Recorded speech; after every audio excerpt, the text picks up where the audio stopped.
大家好，我係 Lucy。今日我哋會繼續學成語，我會盡用英文同埋廣東話去解釋呢啲成語。事不宜遲，我哋快啲開始啦！第一個成語係自圓其說，普通話讀法係自圓其說。呢個詞嘅意思係自己將論點表達得圓滿周全，形容不露破綻。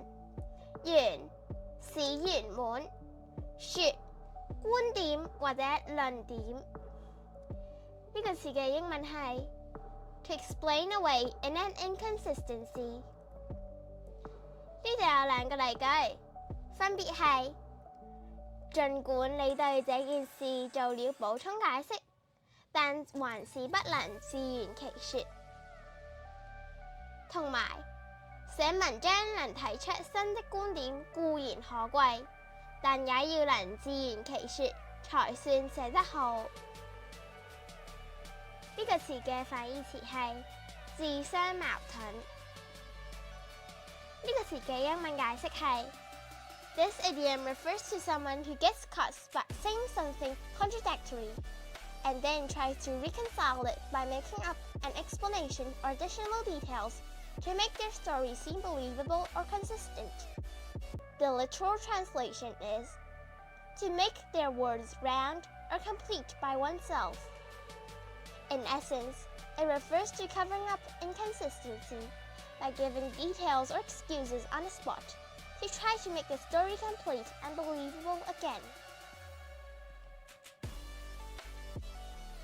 下一個成語係夜郎自大，普通話讀法係夜郎自大。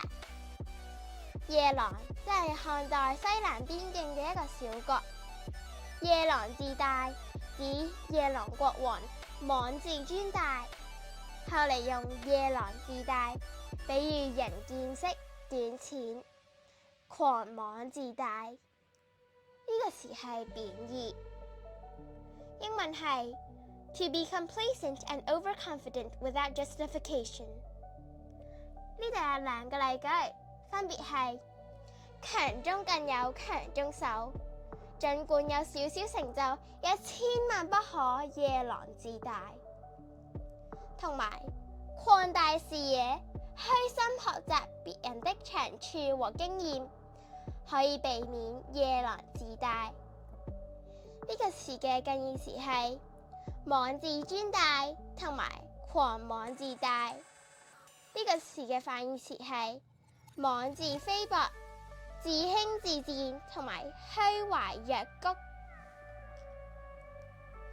呢個詞嘅英文解釋係 The essence of this idiom is having an inflated sense of one's own excellence or abilities without the skills or achievements to back it up, being smug and arrogant without reason。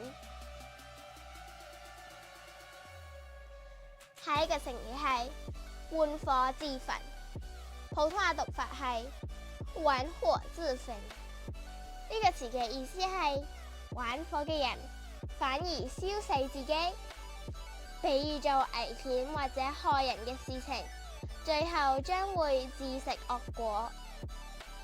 呢個詞嘅英文係 to bring disaster upon oneself by reckless behavior。呢度有個例句，就係心存僥倖、執迷不悟的歹徒，最後必定會玩火自焚，難逃牢獄之災。近義詞係自食惡果同埋作繭自縛。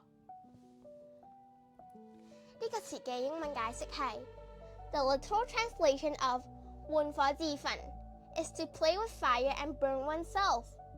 This idiom refers to someone engaging in dangerous or risky behavior without regard for the consequences, and as a result, getting into trouble or suffering harm.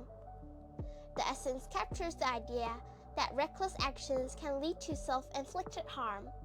It serves as a warning against imprudent behavior that can jeopardize one's own interests. Overall, this Chinese idiom conveys the wisdom that prudent actions are necessary to avoid trouble, and that those who act recklessly risk harming themselves as a result of their own behavior. It advises caution and forethought. 下一個成語係咎由自取，普通話嘅讀法係咎由自取。呢個詞嘅意思係所有嘅罪過、災禍都係自己造成嘅。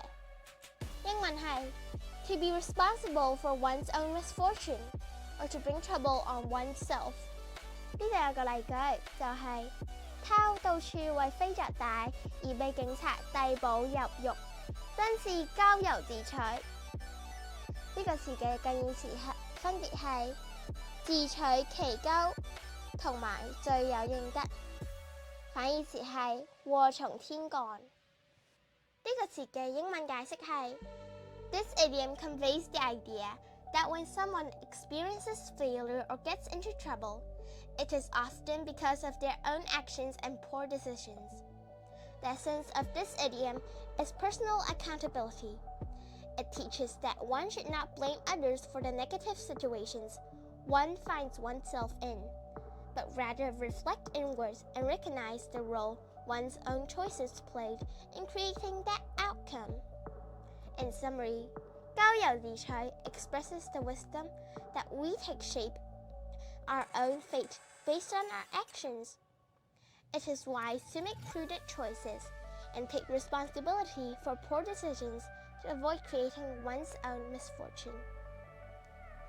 下一個成語係毛遂自薦，普通話讀法係毛遂自薦。戰國時，平原君之門下食客毛遂自薦，跟隨前往楚國遊說，後嚟用毛遂自薦比喻自告奮勇、自我推薦。英文係 to voluntarily recommend or promote oneself without prompting。呢度有個例句，就係很多醫生毛遂自薦到非洲當義工，真是勇氣可嘉，令人佩服。呢個詞嘅近義詞係自告奮勇，反義詞係裹足不前。呢個詞嘅英文解釋係 This idiom refers to someone who openly promotes their own abilities or virtues without being asked, often in hopes of gaining favor or advancement. The literal translation of 毛遂自薦 is Mao Sui recommending himself. It originates from a story in ancient China, where a man named Mao Sui repeatedly wrote letters to the king promoting his own talents in an attempt to gain an official position. So in essence, 毛遂自薦 describes someone who promotes themselves without embarrassment, like Mao Sui in the ancient story. 最後一個成語係妄自菲薄，普通話讀法係妄自菲薄。呢個詞嘅意思係隨意看輕自己，不知自重。英文係 to belittle oneself。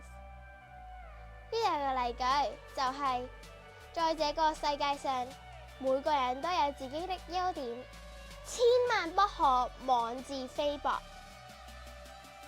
呢個詞嘅近義詞係自輕自賤同埋自暴自欺，反義詞係不可一世、自命不凡同埋狂妄自大。